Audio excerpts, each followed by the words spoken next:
You have completed demanding academic courses and rigorous clinical training. You are prepared to take leadership roles in your profession. Many of you will go on to competitive graduate schools and take important roles in important organizations. You have also made great strides in acquiring your eulogy virtues. You have learned how to see the needs of a student or a client and adjust your approach to meet those needs. You have learned to see the needs in an organization and figure out collaborative solutions to serve those needs. You have learned to be a servant leader who leads by example, who leads by taking care of details, and who leads by listening to others. You have learned that time spent in the service of others is time very well spent. It is therefore with great pleasure that I get to introduce your commencement speaker, who has acquired many of the eulogy virtues to which we all aspire. From her childhood in the segregated South, her graduation from Spelman College and Yale Law School, through her work with the Civil Rights Campaign of the 50s and 60s, to the establishment of the Children's Defense Fund and winning of numerous awards, including a MacArthur Fellowship, Ms. Wright Edelman has a resume that is impressive.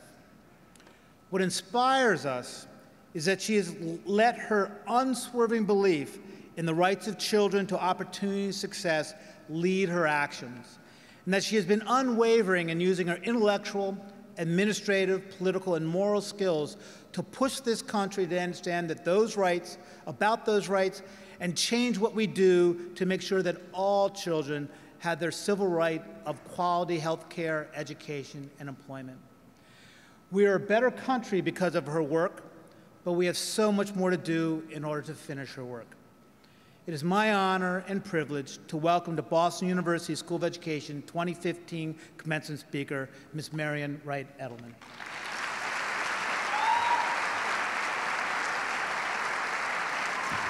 Thank you.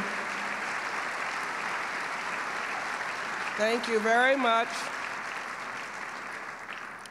I'm delighted to be here with your dean, with your faculty and administrators, with your families, but most importantly, and without doubt, with the best graduating class in the history of BU School of Education.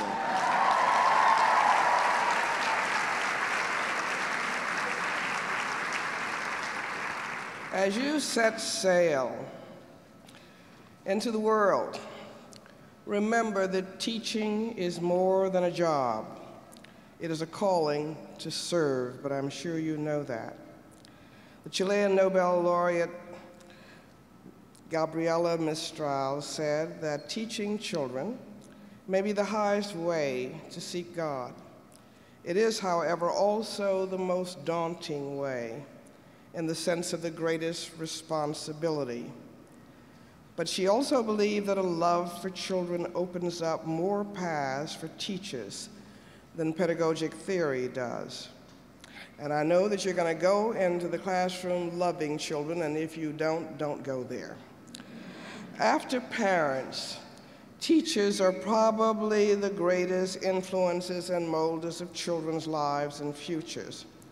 And I recognize, though, the fierce competition you face from the cultural rogues of TV and movies and video games, the internet, and peers that increasingly are displacing too many parents and grandparents and educators as the primary molders of children's values.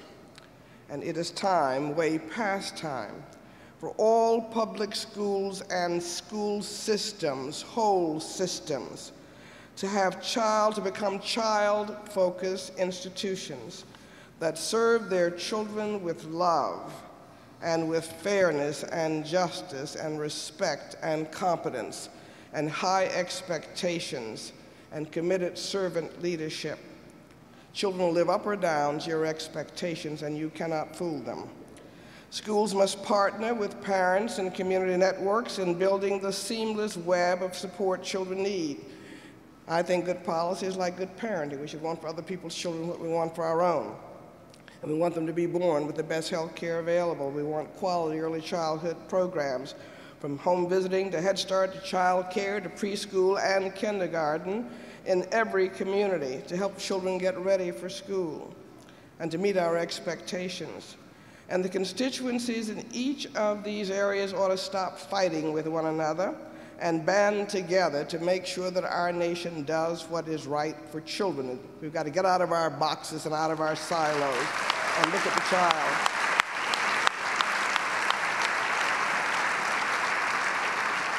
Quality after-school and summer enrichment programs must be available to retain and bolster academic gains during out-of-school time. And we know how we middle and upper-class parents make sure that our children get all the enrichment they can. Poor children don't get that, and it really does mean that they lose ground in the summer. And so we've got to make sure that there's a system in place for all.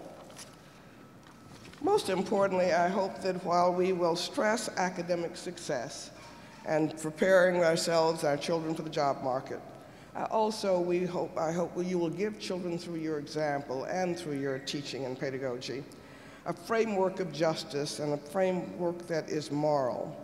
And I do hope that we will not raise a new generation of children with high IQs and low caring and compassion quotients, with sharp,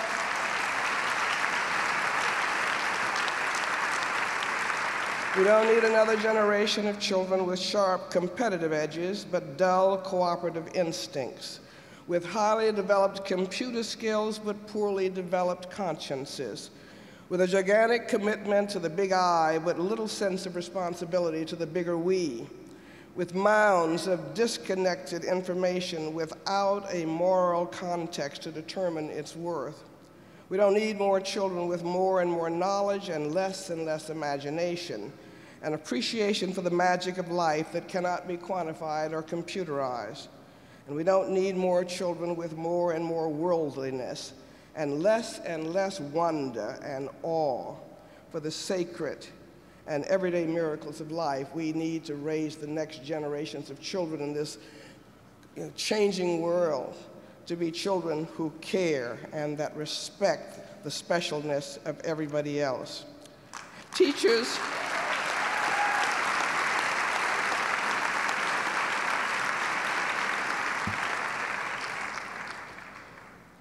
are not sufficiently valued in our society. If we measure your worth by our highest value, which I believe is money, second is power, and then fame. But our society says that you are nearly 270 times less valuable than a corporate CEO of one of the top 350 firms whose average compensation was $15.2 million in 2013, compared to an elementary school teacher's average salary of $56,300 a year. A high school teacher, however skilled and hardworking, earned in a year about $58,170. Not a lot compared to that CEO. And they made less than the nearly $164,000 one basketball player earned in one day. There's something wrong with that picture. All of our kindergarten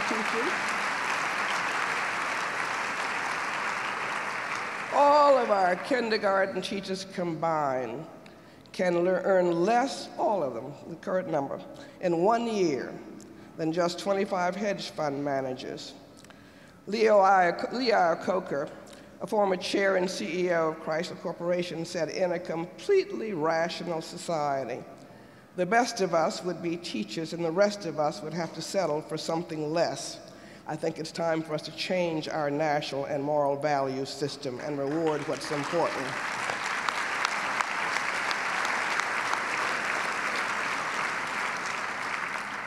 The day before Dr. King was assassinated, he called his mother to give her his next Sunday's sermon title. It was Why America May Go to Hell. And he warned that America is going to hell if we don't use her vast resources to end poverty and to make it possible for all of God's children to have the basic necessities of life. He, in his last days, was calling for a poor people's campaign. And he often preached about Dives and the rich man Dives and the poor man Lazarus, who came to Dives' door every day, just looking for the scraps from his table. But Dives wouldn't see him, and Dives went to hell. And he said that Dives went to hell not because of his wealth, but because he refused to see and acknowledge and help his brother. And he was afraid that America might make the same mistake. And he was calling for a Poor People's Campaign, and that is a campaign that we have got to finish in our time, beginning with ending child poverty in the wealthiest nation on earth, and we can do it now.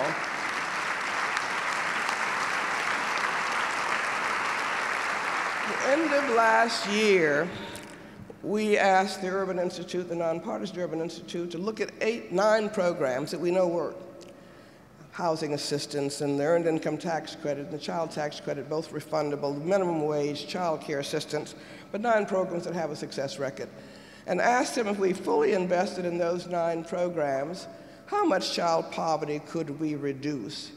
And their answer to us was that we could reduce child poverty for all of our children by 60%, black child poverty by 72%, and lift the floor for 97% of all of our poor children. We included this, what we should do now in this country to make America strong in the future, in a report that laid out how we would pay for this, and we laid out how much child poverty we have that we must do something about now. It's a moral disgrace that there are 14.7 million poor children in America. That's more than 12 of our states and the combined nations of, excuse me, I'm out of my allergies are taking my voice, so you'll have to bear with me, but the combined nations of Costa Rica and Denmark. We have 6.5 million extremely poor children, translate into homelessness and hunger and lack of safety and lack of early childhood services in many ways. That's more than the population of Massachusetts, and it's greater than the population of Finland. We can do better. And what we could do for $77 billion, which is what the Urban Institute told us we could reduce these numbers by very significantly, is a great bargain. Americans' poor children did not ask to be born. They did not choose their parents, their country, their state, their neighborhood, their race, color, or faith. And I tell you, it makes me more upset that the younger children are, the poorer they are, and we know what the research shows, as you all know, that the the importance of early childhood development, and about how much a difference the first 3 years of life makes in high school graduations and a child's later success. And we're the only industrialized nation that does not have a high-quality childhood system in place. But every other American baby today who's growing up in poverty is not getting the basic stimulation they need in many of these areas. And every other baby today in America is non-white. And after a transforming civil rights movement, it breaks my heart that 51.3%, 1 in 2 black babies is poor 150 years after slavery was legally abolished. If you're not educated today, you are in slavery. You are being sentenced to social and economic death. There is nothing more urgent to do than making sure that all of our children get what they need to be able to function and contribute to the country and to the world. So we're going to be on a tear, and I hope you will join us, about finding this $77.2 billion, because it is too expensive to continue. Because every year we keep 14.7 million children in poverty, cost our nation $500 billion in foregone productivity from dropouts, from dependency costs, from prison costs, incarceration costs. And we have got to break up that cradle-to-prison pipeline, which traps 1 in 3 black boys and 1 in 6 Latino boys born in 2001. They're going to go to prison. It's becoming the new American apartheid. And our states are spending on average 2 to 3 times more per prisoner than for public school pupil. Massachusetts is spending 5 times more. I couldn't figure that one out. Maybe you've got a very good prison system. But I can't think of a dumber investment policy than to be putting our children in prison rather than educating them in good public schools.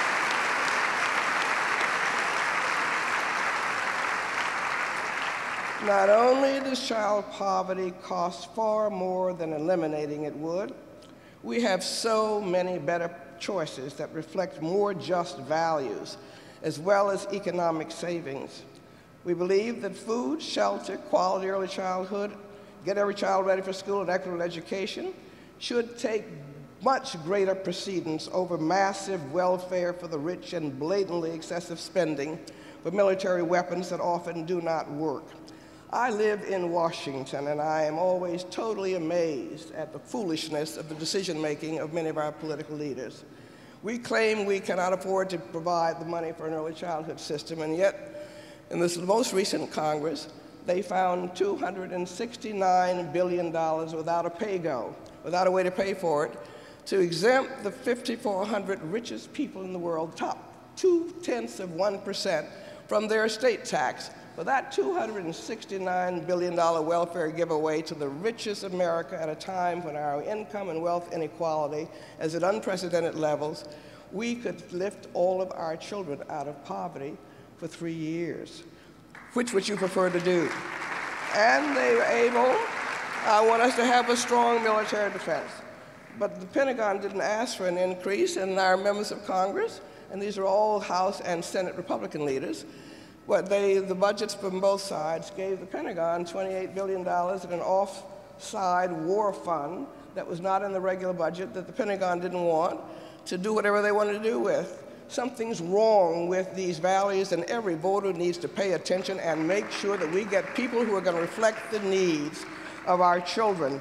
That's just wrong. We do not have a money problem in America. We have a profound values problem in America, and we need to get people who are going to do what is the right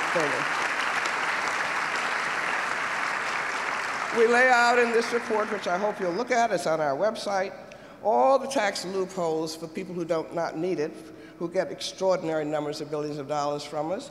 I think that people who work should not have less right to keep their money than those who are getting rich by capital gains, because that would give us $84 billion a year if we just tax the breaks for the wealthy who get capital gains at the same wage rates as we tax the wages of the poor. And I just think we need to come and try to get a better equilibrium about what is just in this society. And it can't be just if we're not giving our children the basic survival needs of food and shelter and safety and childhood education and a decent public school education. So it's time for us to build a new transforming movement, and to begin it with our children, and to begin it where Dr. King died and left off, so that we can begin to make sure that we pass on to them a better country than we inherited. I want to just end with a few lessons from Noah's Ark, according to an anonymous sage. We have pack racks in my family, and this thing showed up in my mail one day in an old article, and I finally looked at it, and it said, you know, everything you need to know you can learn from Noah's Ark. And the first lesson is don't miss the boat. And the United States is going to miss the boat to lead and compete in the globalizing world because we're not preparing the majority of all of our children for the future. Almost 70% of our Latino and 80% of our black children cannot read or compute at grade level in 4th and 8th grades, and we know that the dropout rates are rampant. And 75% of 17 to 34-year-olds seeking to serve the military were rejected because of literacy, health, and prior incarceration problems.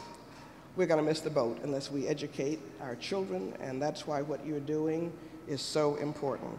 The second lesson from Noah's Ark is that we're all in the same boat. And many Americans may not like or think that they have any self-interest in assuring a fair playing field for other people's children, especially poor and non-white children who will constitute a majority of our child population and workers by 2019. Isn't it better to prepare them for a productive workforce than for us to support them in costly prisons? We've got to get our common sense back. The third lesson is plan ahead, reminding us that it wasn't raining when Noah built the ark. And in our quick fix, quarterly profit-driven culture, we tend to forget that. But tomorrow is today, and children have only one childhood. Providing all of them a healthy start, a quality early childhood life experience, and first-rate schools with caring and first-rate teachers who have high expectations for every child, and stimulating out-of-school time should be the first order of national, state, and community business if we're going to be successful in the future and not be left behind. The fourth lesson is not to listen to critics and naysayers. I'm sure everybody thought Noah was crazy, if we believe he, at his time. But if we don't want to be criticized, don't say anything, don't do anything, and don't be anything. Children don't have a voice. You have to be that voice. And we all have to be that voice for the whole child and get out of our silos, because if a child does not have health care and they are not able to hear you or to see you or have an attention deficit disorder, is not diagnosed, that's an education problem. And we can't say it's not our job. And we're having great success now working with school districts around the country to enroll children in health care on the first day of school just by asking, are you insured? And do you know about Medicaid? Do you know about CHIP? Because that's going to make your job as an educator much more successful. So all of us need to look at the whole child and to do what needed, because children do not come in pieces. The fifth lesson is, for safety's sake, travel in pairs, and better still, in community groups and coalitions. Lone Ranger and top-down leadership will not work. We must work together to reweave the fabric of family and community and realize the power of our individual and collective voices and votes with urgency and persistence for children and the poor. We have such a quick fix mentality, but I don't think we want any more sprinters or dabblers and press hogs who are not going to stay with things for a time. We need marathon servant leaders who are going to make a lifetime commitment to lifting our children and to lifting our country and to closing the gap between our creed and our deed. I love a quote from Bertolt Brecht, the German playwright, who said, "There are those who are good for a day, and they're good. And there are those who do good for a year, and they're better. But then there are those who do good for a whole lifetime. They are the marathoners, and they are the indispensable ones." And I hope all of you who are in education are going to become and be the indispensable ones for children, because you're going to be the ones who are going to save our national soul and save our country. The sixth lesson, and my last lesson I'm going to share today, there are more of them, was to remember that the Ark was built by amateurs, the Titanic by experts. So many people are waiting for Dr. King to come back, or for a new Dr. King to come and save us. Dr. King's not going to come back, and Dr. King didn't start a single movement. He responded to the aspirations and the struggles that bubbled up over time after endless injustices from people at a community level. And he was able to encapsulate our dreams and to move us forward and to encourage us. Movements start in many ways from the bottom, from people who just have had enough with injustice. So if we're waiting for the Congress to solve our problems, they will not be solved unless you're going to put in a new Congress. If you're waiting for another Dr. King, you're going to be disappointed. There are lots of wonderful new servant leaders that are developing all over at the community level, and we're going to get that new movement because we have to have that new movement if we're going to save ourselves and save our children. And I just hope that we will use our citizens' power and make it all happen. So many of us don't think we can make a difference. And I just want to tell you, I've got two great role models, two slave women whom I wear around my neck every day, Sojourner Truth and Harriet Tubman. And when I think I'm having a bad day, I think about Harriet Tubman's day. And then I kind of get up and don't feel sorry for myself. And neither one of them waited for anybody to free them. They freed themselves. And Harriet Tubman, as you know, got her way to freedom. Couldn't read, all right, but she could read the North Star. And she had enough moral sense to come back and bring other people with her. She knew freedom was not just about herself.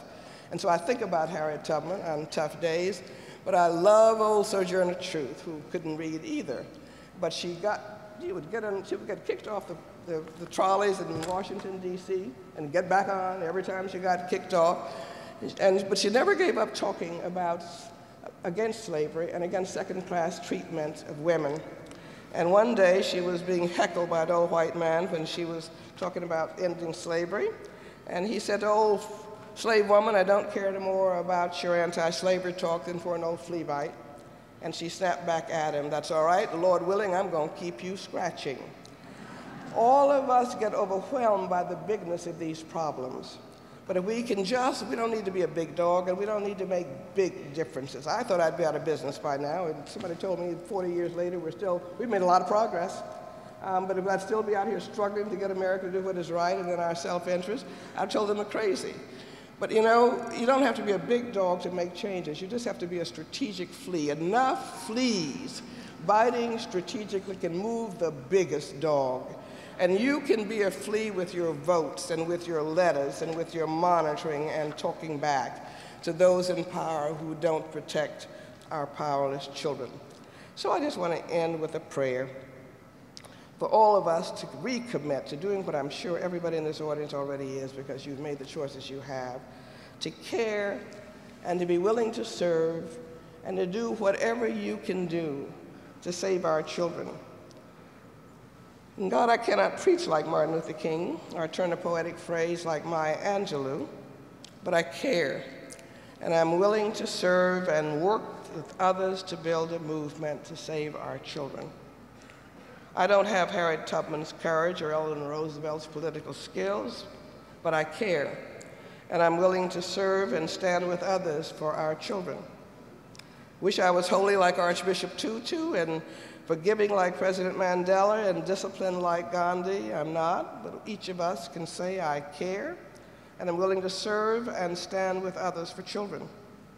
Wish I was brilliant like Dr. Du Bois or Elizabeth Cady Stanton and as eloquent as Booker T. Washington. I'm not, but each of us can say I care, and I'm willing to stand for children with others. Now, it's not as easy, God, as it was in the 60s to frame an issue and forge a solution. But we'll keep trying until we get the right formula for the time right now. But each of us can keep struggling and say, I care, and I'm willing to serve and stand for our children. A lot of older people say, my mind and body are not so swift as in youth, and my energy comes in spurts. Well, when that spurt comes, stand up and say, I care, and I'm willing to stand for my children and for my grandchildren to leave them a better country. Many young people say, I'm so young, nobody's going to listen, I'm not sure what to say or do. But they can learn to care and be willing to serve and stand for our children. Many say, I can't see or hear well, don't speak good English, don't know how. I get real scared, I stutter sometimes, and I'm really scared to stand up and talk before others. But get on up anyway and say, I care, and I'm willing to work for our children and make sure that they have a better life. And so I hope as you go out into the world after making this great new transition period possible through your hard work, that you will ask God to use you and help you serve our children today and tomorrow, and with all of us backing you and praying for you, that we will all build a better nation where no child is left behind and every child feels welcome and valued and loved. And we will then, if you continue to do what you have started here at BU, we will build an America that is worthy of what we were given. Thank you so much, and Godspeed.